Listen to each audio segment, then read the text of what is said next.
A warm good morning to all. എല്ലാവർക്കും സുഖമെന്ന് വിശ്വസിക്കുന്നു. എൻ്റെ ചാനലിൻ്റെ പേര് ആദംസ് വേൾഡ്, നിങ്ങൾക്കറിയാമെന്ന് കരുതുന്നു. ഞാൻ കുറച്ച് വീഡിയോസൊക്കെ ആയിട്ട് വരുന്നുണ്ട്. എല്ലാവരും വീഡിയോസ് കാണണം, ലൈക്ക് ചെയ്യണം, ഷെയർ ചെയ്യണം.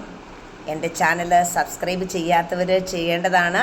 അതുപോലെ കൂടെ ആ ബെല്ലൈക്കൺ ഒന്ന് പ്രസ് ചെയ്യാനും നിങ്ങൾ മറക്കരുത്. ഇന്ന് മറ്റൊരു ചെറിയ ബ്രേക്ക്ഫാസ്റ്റിൻ്റെ വീഡിയോയുമായിട്ടാണ് ഞാൻ വന്നിരിക്കുന്നത്.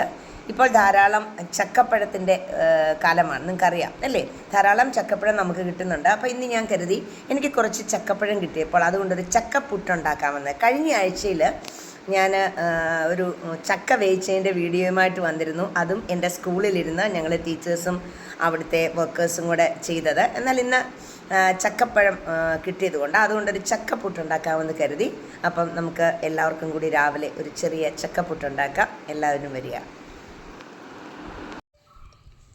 ഇതാണ് ഞാൻ കുറച്ച് ചക്ക ചെറുതായിട്ട് അരിഞ്ഞു വെച്ചു, കുറച്ച് തേങ്ങ, അതേപോലെ അതിന് മുകളിൽ കുറച്ച് ജീരകവും ഏലക്കാപ്പൊടിയും ഇട്ടിട്ടുണ്ട്. ഇതാണ് നമ്മുടെ പുട്ടിനുള്ള പൊടി. അതായത് ഞങ്ങൾ 2 പേരെ ഉള്ളത് കൊണ്ടാണ് വളരെ ചെറിയ അളവിൽ എടുത്തിരിക്കുന്നത്. അപ്പോൾ നമുക്ക് ഇത് ഉണ്ടാക്കുന്നതിലേക്ക് കിടക്കാം. അപ്പോൾ ഞാൻ കുറച്ച് വെള്ളമൊക്കെ തളിച്ച് ഉപ്പുമൊക്കെ തേച്ചിട്ട് നല്ലതായിട്ട് പുട്ടിന് പൊടി നനയ്ക്കുകയാണ്.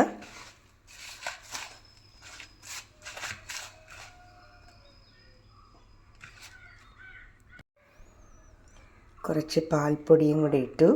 പാൽപ്പൊടിയും കൂടി ഇട്ടിട്ട് വേണം ഇത് മിക്സ് ചെയ്യാനായിട്ട്. അപ്പം നല്ല സോഫ്റ്റ് ആവും. ഇതിന് പകരം കുറച്ച് പാലൊഴിച്ചാലും മതി.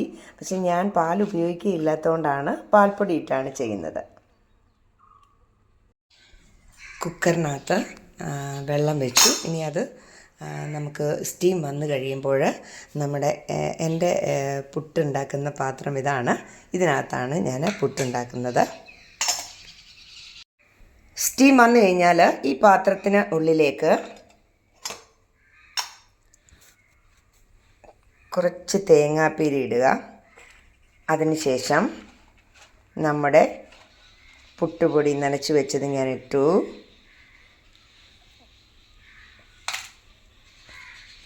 പിന്നീട് കുറച്ച് ചക്ക ഇട്ടു.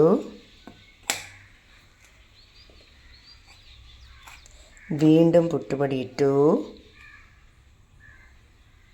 കുറച്ച് തേങ്ങാപ്പീര,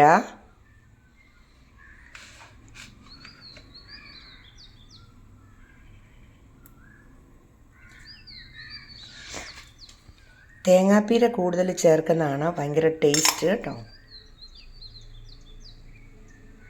ഇപ്പം നമുക്ക് നമ്മുടെ കുക്കറിൽ വെള്ളം വെച്ചു, അതിനകത്ത് സ്റ്റീം വന്നിരിക്കുകയാണ്. ഇനി നമുക്ക് പുട്ട് ഉണ്ടാക്കാനായിട്ടുള്ളതായ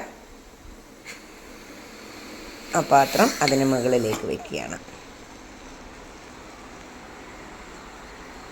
വളരെ സിമ്പിളായിട്ടുള്ള ഒരു ചക്കപ്പുട്ടാണ് അല്ലേ? അപ്പം നമ്മുടെ പുട്ട് റെഡി ആയിരിക്കുകയാണ്. അപ്പം നമുക്കൊന്ന് നോക്കാം.